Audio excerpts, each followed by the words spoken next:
Hello and welcome to all of you in my channel Blue Chip Finance. और इस video के अंदर हम डिस्कस करने जा रहे हैं जी एस्टिमेशन के बाद एक नया टॉपिक, और वो है हाइपोथेसिस। हाइपोथेसिस स्टैटिस्टिक्स टू के अंदर ये टॉपिक है, लेकिन इसके अलावा ये मुख्तलिफ जो डोमेन्स हैं स्टडी की, उसके अंदर एमबीए भी है, एमकॉम है, इसके अलावा एमएस इकनॉमिक्स, और इसके अलावा मुख्तलिफ वेरिएशंस इन स्टडी की, उसके अंदर ये टॉपिक स्टेटिस्टिक्स से रिलेटेड ये पढ़ा और पढ़ाया जाता है। तो हाइपोथेसिस को स्टडी करने से पहले कुछ बुनियादी चीज़ें जो कि आपको ज़रूर मालूम होनी चाहिए, उसका बैकग्राउंड आपको पता होना चाहिए। और उनमें टॉप ऑफ द लिस्ट जो पहली चीज़ है वो है पॉपुलेशन और सैंपल। के population, whole group under discussion is called population.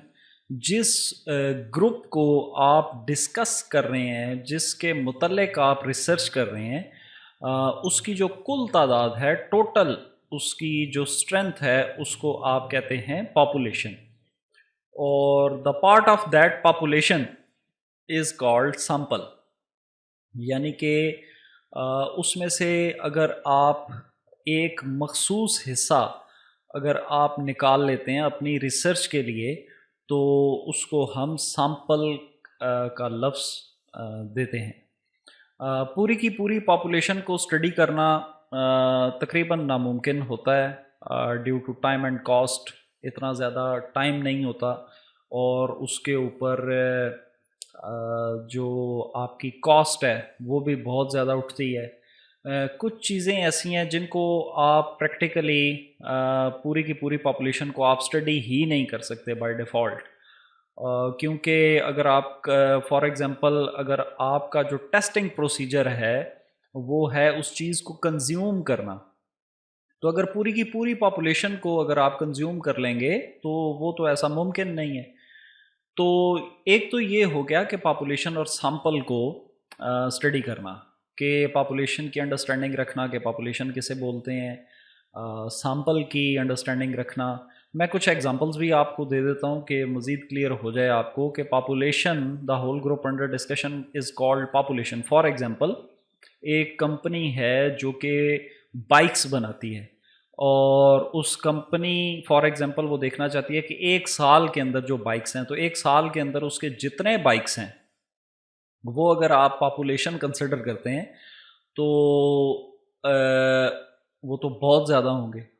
इसी तरह अगर आप सैंपल कहते हैं कि मैं उसमें से सैंपल लेता हूँ, तो लेट सपोज मे बी वो एक साल के अंदर 50,000 बाइक्स बनाते हों, तो उसमें से आप लेते हैं जी लेट सपोज 5,000 का सैंपल, तो वो आपने उस पॉपुलेशन में से लिया, और अब आप उस पॉपुलेशन को, उसमें से जो सैंपल लिया है उसके आप स्टैटिस्टिकली उसको एनालाइज करते हैं।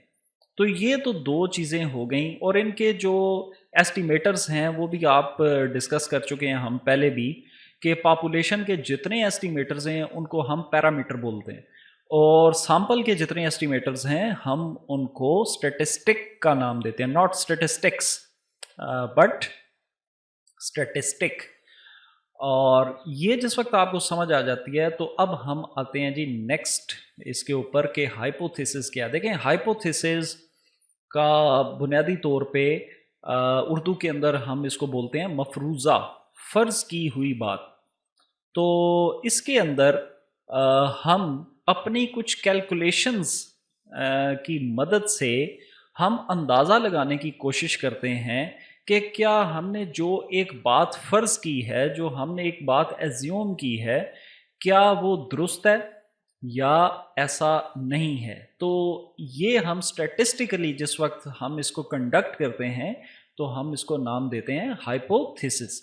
अब जो हाइपोथेसिस की मुख्तलिफ कैटेगरीज हैं, इस वीडियो के अंदर हम हाइपोथेसिस की जो हाइपोथेसिस टेस्टिंग की जो फर्स्ट कैटेगरी है, उसका हम उसकी कैलकुलेशन करना सीखेंगे, اور اس میں یہ جیسے یہ فرنٹ پیج کے اوپر ہی میں نے لکھا ہوا ہے لارج سیمپلز، اور اس کی پہلی جو کنڈیشن ہے کہ سیمپل سائز وہ 30 یا اس سے زائد ہونا چاہیے، اور اس کے اندر سگما، اب یہاں پہ دیکھیں آپ کو سمبلز بڑے کام آئیں گے۔ سگما کا مطلب ہے پاپولیشن کی سٹینڈرڈ ڈیویشن، اگر سیمپل کی سٹینڈرڈ ڈیویشن ہوتی تو میں یہاں پہ ایس لکھتا، تو سگما سے ہمیں پتہ لگا کہ پاپولیشن کی جو سٹینڈرڈ ڈیویشن ہے وہ تو میں جانتا ہوں، اور جو دوسرے نمبر پہ ہے کہ میرا جو سیمپل سائز ہے وہ بھی 30 یا اس سے زائد ہے، تو ہم اب اس کنڈیشن میں کون سا فارمولا اپلائی کریں گے اور اس کا پروسیجر کیا ہے۔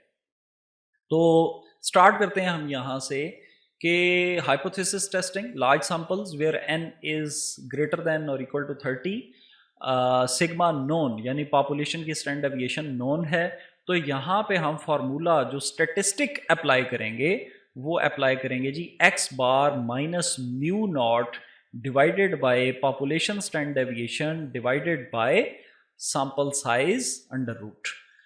تو یہاں پہ to describe this condition we assumed here one sample question in which the weights of goats are known to be normally distributed with a mean of 30 kg، کہ جو گوٹس ہیں ان کا جو ویٹ ہے وہ نارملی ڈسٹریبیوٹ ہے، اس کا مین ہے 30 kg۔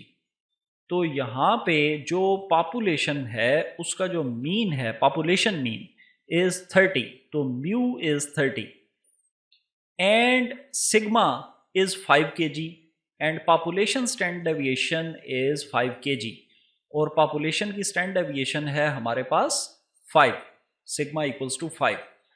اب ہم نے کیا کیا کہ رینڈم سیمپل آف 100 گوٹس، اب پہلی کنڈیشن پوری ہو گئی کہ جو سیمپل سائز ہے وہ گریٹر دین 30 ہے، تو random sample of 100 goats, so n is equals to 100 showed a mean weight of 32 kg، اور اس سیمپل کا جو مین ہے، یہ جو 100 گوٹس آپ نے لی ہیں اس کا جو مین ویٹ ہے وہ آپ کے پاس آیا 32 kg، اور آپ کو پتا ہے کہ سیمپل کا جو مین ہے ہم اس کو x بار سے ڈینوٹ کرتے ہیں 32 kg using a 0.05 level of significance.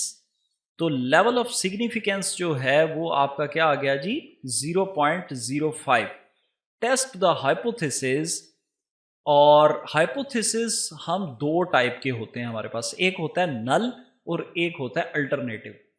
یہاں پہ اس نے کہا ہے جی کہ جو نل ہائپوتھیسس ہے اس کو آپ لیں میو ایکولس ٹو 30، یعنی کہ اب یہاں پہ سمجھنے کی ضرورت ہے، اب اس کو آپ سمجھیں یہاں پہ کہ وہ کیا کہنا چاہ رہا ہے۔ وہ یہ کہنا چاہ رہا ہے کہ جو پاپولیشن کا جو مین تھا وہ تو تھا 30، لیکن جس وقت ہم نے سیمپل لیا تو اس میں جو گوٹس کے ویٹ کو ہم نے اسٹڈی کیا وہ نکلا 32۔ تو کیا ایسا ہو سکتا ہے کہ یہ جو پاپولیشن کا مین ہے یہ واقعی 30 ہے یا اس سے زائد ہے؟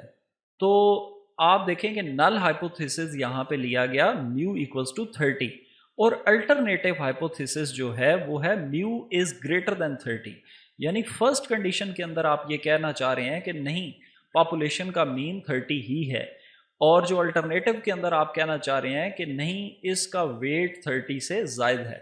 تو ایک بات یاد رکھیں، یہ ون ٹیل ٹیسٹ ہے۔ ون ٹیل ٹیسٹ کا کیا مطلب ہے کہ وہ ایک ہی طرف کی بات آپ کو پوچھ رہا ہے، یعنی زائد کی، وہ یہ نہیں کہہ رہا کہ کم یا زائد دونوں ہو سکتے ہیں، ناٹ ایکول۔ اب ناٹ ایکول جو ہے وہ 30 سے کم بھی ہو سکتا ہے، 30 سے زائد بھی، تو وہ پھر ٹو ٹیل ٹیسٹ آ جاتا۔ لیکن یہ چونکہ ون ٹیل ہے یعنی کہ 30 سے گریٹر، تو یہاں پہ ہم اس کو ون ٹیل ٹیسٹ بولیں گے۔ اب جو ڈیٹا ہے وہ ہم نے گیدر کر لیا، اور اس کے بعد اب سٹیپس آپ نے یاد رکھنے ہیں۔ سٹیپس کو بڑا اس کو کاؤنٹ کیا جاتا ہے مارکنگ میں۔ سب سے پہلا سٹیپس ہے ہائپوتھیسس۔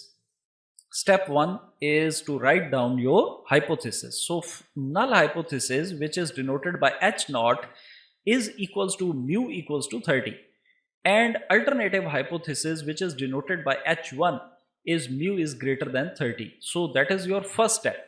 Second step के level of significance क्या बताया गया? Level of significance है 0.05. इसका simple words में इसका मतलब क्या है? इसका मतलब ये है कि आप 5% चांस जो है वो एरर को दे रहे हैं, 95% आप कॉन्फिडेंट हैं कि ऐसा ही है, सिर्फ 5% आप चांस जो है वो एरर को दे रहे हैं कि कोई एरर भी आ सकता है. जितना आप कॉन्फिडेंस लेवल 100 के नज़दीक लेके जाते जाएंगे, आपका लेवल ऑफ सिग्निफिकेंस जो है, जो चांस ऑफ एरर है, वो उतना ही कम होता जाता है. लेकिन आमतौर पे 0.05 या 5% लेवल ऑफ सिग्निफिकेंस लिया जाता है. तो alpha is equals to 0.05. Your third step is to write down test statistic, यानी कि जो फार्मूला आपने यहाँ पे अप्लाई करना है उसको आपने यहाँ पे मेंशन करना है.